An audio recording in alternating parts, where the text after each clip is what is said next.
Olá, meu nome é Arthur e nesse vídeo de hoje eu vou falar sobre recursividade em C. Bom, antes de escrever um código aqui, por exemplo, de fazer um exercício, vamos só relembrar o que é recursividade.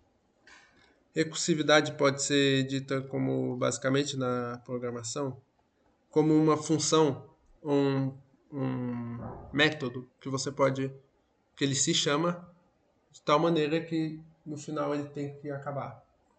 Como assim? Bom, pela minha explicação acho que ficou muito vago, mas vamos aqui seguir esse exemplo. Nós temos fatorial aqui, né? Um que vai receber como parâmetro um valor qualquer, por exemplo, vamos supor 5. Aqui nós temos uma condição inicial, um caso base, né? Que ele vai verificar se for igual a 1, ele vai retornar 1, né? Se não, ele vai retornar isso aqui. Isso aqui pode ser difícil de ler, né? Mas vamos tentar traduzir na matemática isso aqui. Nós sabemos que o fatorial de 5, por exemplo, ou 3, 5, ele é 5 vezes 4 fatorial, né? Que pode ser igual a 5 vezes 4 vezes 3 fatorial, né? E vai indo assim até chegar no 1, com N números. Bom, para traduzir isso aqui será a tradução do 5 vezes 4 fatorial, entende? Porque isso aqui, se pegarmos 5, substitui todo x pelo número que a gente definiu, 5. Retornar 5 vezes fatorial de 5 menos 1, que é fatorial de 4, que ele vem daqui e vai para cá. Então, o 4 que está aqui, você vai ler como 4 agora, em vez de 5, e vai vir para cá, vai passar para cá. Quando ele chegar para cá, ele vai fazer isso aqui tudo de novo. Que aqui vai ficar 4 vezes fatorial de 3, e o fatorial de 3 vem aqui, que vai ficar 3 vezes fatorial de 2 até 1, como eu disse. Só que é importante essa checagem aqui, porque se a gente não tiver ela, esse, essa parte do código ele vai ir, voltar, ir, voltar, e ele não vai parar nunca. Então é loop infinito, é bem fácil estourar a memória do PC com isso aqui, enquanto está executando o código.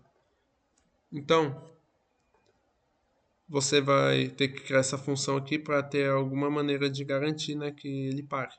E também você tem como criar um loop infinito, mesmo que não seja aqui, tá? Tipo, você pode criar no próprio caso recursivo, se você não tivesse menos um. Porque se você não tivesse menos um, ele vai ficar return 5 vezes fatorial de 5. Ele vai vir aqui 5, 5, 5, 5. E ele nunca vai cair nessa condição. Então, também não vai funcionar se você não tomar cuidado com esse negócio aqui. Mas um conselho geral é que sempre em recursividade o parâmetro que você está chamando tem que ser necessariamente diferente. Não importa o que seja. Aí, alguns podem até ser diferentes desse menos um, que são um pouco menos usuais, né? Vamos dizer assim. Só que, no geral, a regra geral, geralmente você vai usar o menos um na maioria dos programas. Só que na atividade que eu vou fazer em questão, não vai usar o menos um, porque eu vou fazer essa primeira aqui do exercício B, que é escrever uma função recursiva que calcule a soma dos dígitos, né? Tipo, se temos 20, vai dar 2, por exemplo, 21, 3, entendeu? Vamos então programar aqui. Eu vou criar uma função qualquer de soma de dígito e eu vou, acho que chamar de n, por exemplo. Soma dígitos, porque é mais acurático. Creio que não sei que, mas não tem problema. Tá. Como podemos começar essa nossa função? Nós podemos pensar pelo caso base primeiro, ou pensar pela recursividade.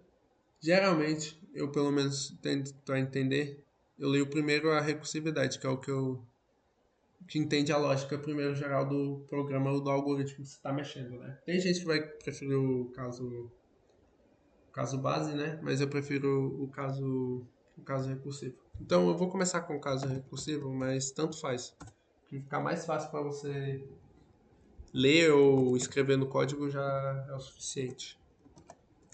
Aí vamos aqui. O algoritmo de soma, a soma, o que é o dígito? O dígito é só tudo na base 10. Por exemplo, o primeiro dígito é só um elevado a 10, 0, né? Aí o outro é o número vezes 10 elevado a 2, né?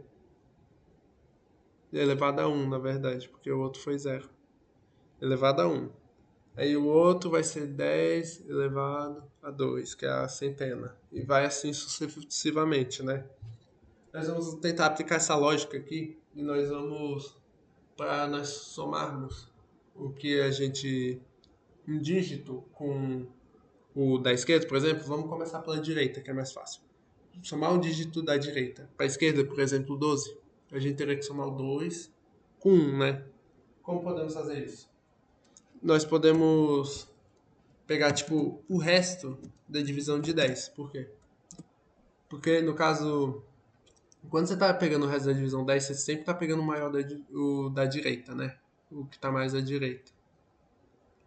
Então, nesse caso, nós temos garantido o 2, por exemplo, se a gente for o 12. Ainda falta a gente fazer a soma, né? Aí que tá a recursividade, porque é nessa parte que a gente vai ter que ficar chamando várias vezes. Nesse exemplo aqui que eu dei 12, não vai chamar várias vezes, vai ser só mais uma. Mas, tipo, se fosse números maiores, né, com os mais dígitos, aí teria que chamar. Mas o que é que a gente vai fazer? Bora chamar aqui de novo, né? Soma dígitos. Aí aqui a gente usa n, né? Aqui a gente replica o n. Só que tem um porém. A gente quer pular de casa em casa, né? O jeito de pular em casa a casa é a gente ir dividido por 10, né? Porque se a gente tem 12, 12 dividido por 10 dá 1, né? Por esse motivo, entendeu? Que a gente vai pulando casas. Tipo, 12.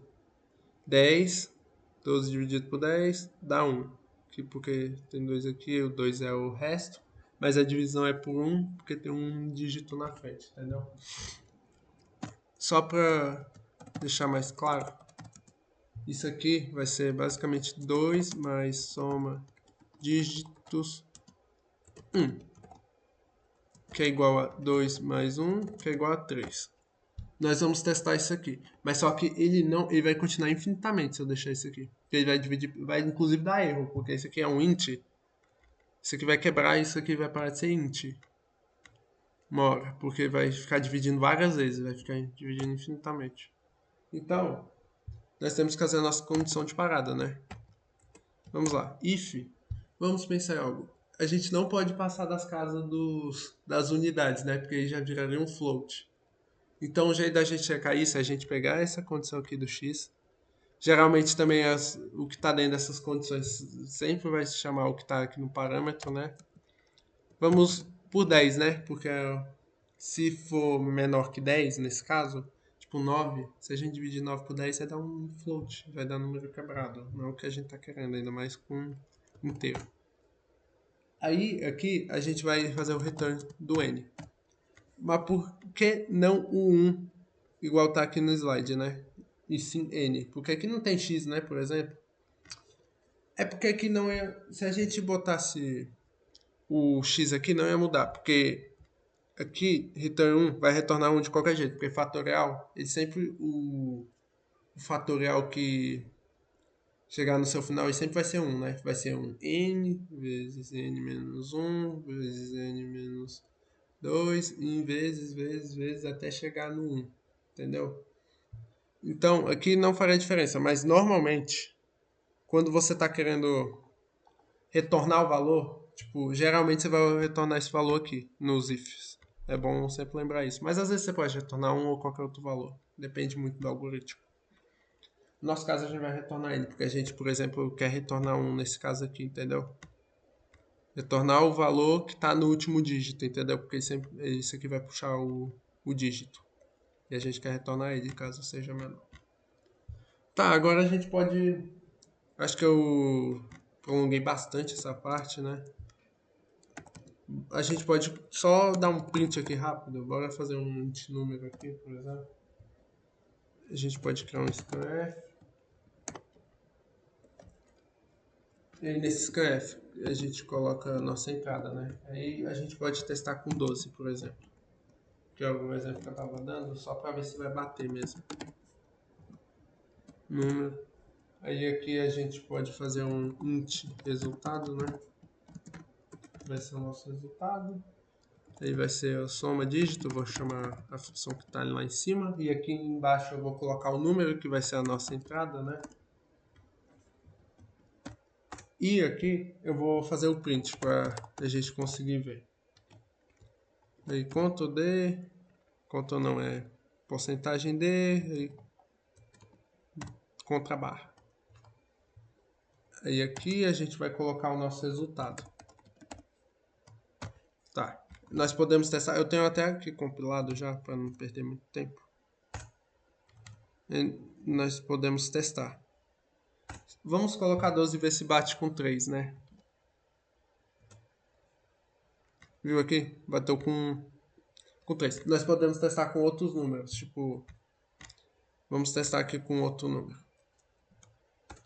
1, 2, 3, 4. Vai dar 4, 5, 6, 7, 8, 9, 10. Tem que dar 10. Viu? Tá funcionando. Se a gente quisesse trabalhar com números, tipo, se a gente colocasse um número, o que que acontece se a gente colocar um número negativo? Vamos só fazer esse teste. E deu -2. Entendeu? Só que, no caso, -2 não é um dígito, né? Aí a gente poderia... Porque isso aqui, dígito, você pegaria, tipo, 2, por exemplo. E aí a gente poderia botar um if aqui pra gente, tipo... If número menor que 0, a gente retorna 1, que é pra acabar o programa da main. Mas isso não é obrigatório nesse caso, porque isso aqui é só um exemplo básico que eu tô fazendo aqui. Bom, espero que tenha dado para entender, né, o conteúdo de recursividade. E é isso. Falou.